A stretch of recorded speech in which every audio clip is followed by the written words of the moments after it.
एक काफर होंदा है ते ਉਹ ਜਦੋਂ ਬੁੜਾ ਹੋ ਜਾਂਦਾ ਹੈ ਨਾ ਉਹਨੂੰ ਮੌਤ ਤੋਂ ਖੌਫ ਹੋਣਾ ਸ਼ੁਰੂ ਹੋ ਜਾਂਦਾ ਹੈ ਤੇ ਜਦੋਂ ਉਹਨੂੰ ਮੌਤ ਤੋਂ ਖੌਫ ਹੋਣਾ ਸ਼ੁਰੂ ਹੋ ਜਾਂਦਾ ਹੈ ਨਾ ਤੇ ਉਹ ਆਪਣੇ ਬੇਟਿਆਂ ਨੂੰ ਬੁਲਾਉਂਦਾ ਹੈ, ਆਪਣੇ ਬੱਚਿਆਂ ਨੂੰ ਬੁਲਾਉਂਦਾ ਹੈ ਤੇ ਉਹਨਾਂ ਨੂੰ ਵਸੀਅਤ ਕਰਦਾ ਹੈ ਕਿ ਇਹ ਮੇਰੇ ਬੱਚਿਓ,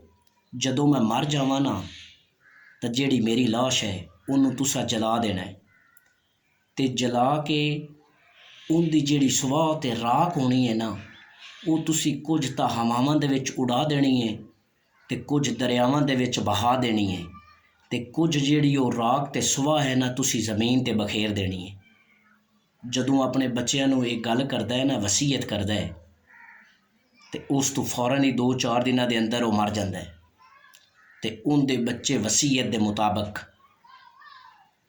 ਉਸ ਲਾਸ਼ ਨੂੰ ਜਲਾ ਦਿੰਦੇ ਨੇ ਤੇ ਜਦੋਂ ਲਾਸ਼ ਨੂੰ ਜਲਾਉਂਦੇ ਨੇ ਨਾ ਤੇ ਉਹ ਜਿਹੜੀ ਰਾਖ ਤੇ ਸੁਆਹ ਹੁੰਦੀ ਹੈ ਉਹ ਕੁਝ ਤਾਂ ਹਵਾਵਾਂ ਦੇ ਵਿੱਚ ਉਡਾ ਦਿੰਦੇ ਨੇ ਤੇ ਕੁਝ ਨੂੰ ਦਰਿਆਵਾਂ ਦੇ ਵਿੱਚ ਬਹਾ ਦਿੰਦੇ ਨੇ ਤੇ ਕੁਝ ਨੂੰ ਜ਼ਮੀਨ ਤੇ ਬਖੇਰ ਦਿੰਦੇ ਨੇ ਤੇ ਜਦੋਂ ਇੰਜ ਕਰਦੇ ਨੇ ਨਾ ਤੇ ਅੱਲਾਹ ਤਬਾਰਕ व ਤਾਲਾ ਉਹ ਮੰਜ਼ਰ ਵੇਖ ਰਿਹਾ ਹੁੰਦਾ ਹੈ। ਅੱਲਾਹ ਤਬਾਰਕ व ਤਾਲਾ ਹਵਾ ਨੂੰ ਹੁਕਮ ਦਿੰਦਾ ਹੈ ਕਿ ਉਹ ਰਾਖ ਉਹ ਸੁਆਹ ਇਕੱਠੀ ਕਰ, ਦਰਿਆਵਾਂ ਨੂੰ ਹੁਕਮ ਦਿੰਦਾ ਹੈ ਕਿ ਇਹ ਪਾਣੀ ਦੇ ਦਰਿਆਵੋ ਉਹ ਜਿਹੜੀ ਰਾਖ ਤੇ ਸੁਆਹ ਹੈ ਨਾ ਉਹਨਾਂ ਨੂੰ ਇਕੱਠੀ ਕਰੋ, ਔਰ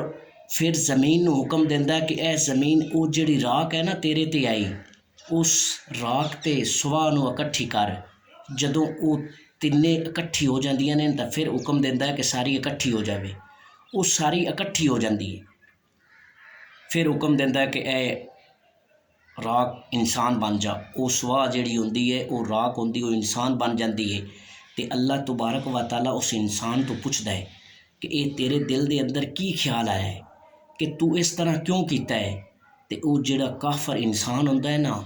ਅੱਲਾਹ ਤਬਾਰਕ व ਤਾਲਾ ਦੇ ਅੱਗੇ ਗੜਗੜਾਉਂਦਾ ਹੈ ਤੇ ਕਹਿੰਦਾ ਹੈ, ਯਾ ਖਾਲਕੇ ਕਾਇਨਾਤ, ਯਾ ਮਾਲਕੇ ਕਾਇਨਾਤ, ਤੂੰ ਬੜਾ ਰਹੀਮ ਹੈ, ਤੇਰੇ ਅਜ਼ਾਬ ਤੋਂ ਮੈਂ ਡਰ ਕੇ ਤੇ ਇਹ ਕੰਮ ਕੀਤਾ ਹੈ ਕਿ ਨਾ ਮੇਰੀ ਜਿਹੜੀ ਉਹ ਰਾਖ ਹੈ ਉਹ ਸੁਆਹ ਨਾ ਉਹ ਇਕੱਠੀ ਹੋਏਗੀ ਤੇ ਨਾ ਮੈਨੂੰ ਸਜ਼ਾ ਮਿਲੇਗੀ। ਅੱਲਾਹ ਤਬਾਰਕ व ਤਾਲਾ ਮੁਸਕਰਾ ਦਿੰਦੇ ਨੇ ਤੇ ਮੁਸਕਰਾ ਕੇ ਉਸ ਬੰਦੇ ਨੂੰ ਮਾफ़ ਕਰ ਦਿੰਦੇ ਨੇ। ਤੇ ਮੇਰੇ ਦੋਸਤੋ, ਮੇਰੀ ਗੱਲ ਕਰਨ ਦਾ ਮਕਸਦ ਇਹ ਹੈ ਕਿ ਉਹ ਤਾਂ ਇੱਕ ਕਾਫਰ ਹੋ ਕੇ ਨਾ ਤੇ ਉਹ ਇਤਨਾ ਅਜ਼ਾਬ ਤੋਂ ਡਰ ਗਿਆ ਸੀ, ਲੇਕਿਨ ਅੱਜ ਅਸੀਂ ਮੁਸਲਮਾਨ ਹੋ ਕੇ ਤੇ ਆਪਣੇ ਮਕਸਦ ਤੋਂ ਪਿੱਛੇ ਹਟਦੇ ਜਾ ਰਹੇ ਹਾਂ, ਬੜਾ ਦੂਰ ਨਿਕਲ ਗਏ ਹਾਂ। ਤੇ ਮੇਰੇ ਦੋਸਤੋ ਪਲੀਜ਼ ਵਾਪਸ ਆ ਜਾਓ। ਉਹ ਸਿਆਣੇ ਕਹਿੰਦੇ ਨੇ ਨਾ ਕਿ ਅਜੇ ਵੀ ਡੁੱਲੇ ਬੇਰਾਂ ਦਾ ਕੁਝ ਨਹੀਂ ਵਿਗੜਿਆ। ਇਹ ਕਦੋਂ ਬੋਲਦੇ ਨੇ? ਉਦੋਂ ਬੋਲਦੇ ਨੇ ਕਿ ਅਜਿਹੇ ਵਿਗੜੇ ਕੰਮ ਜਿਨ੍ਹਾਂ ਦੇ ਸਿੱਧੇ ਹੋਣ ਦੀ ਉਮੀਦ ਹੋਵੇ ਤੇ ਉਦੋਂ ਨੇ ਸਿਆਣੇ ਬੋਲਦੇ ਨੇ। ਤੇ ਇਸ ਵਾਸਤੇ ਮੈਂ ਕਹਿੰਦਾ ਦੋਸਤੋ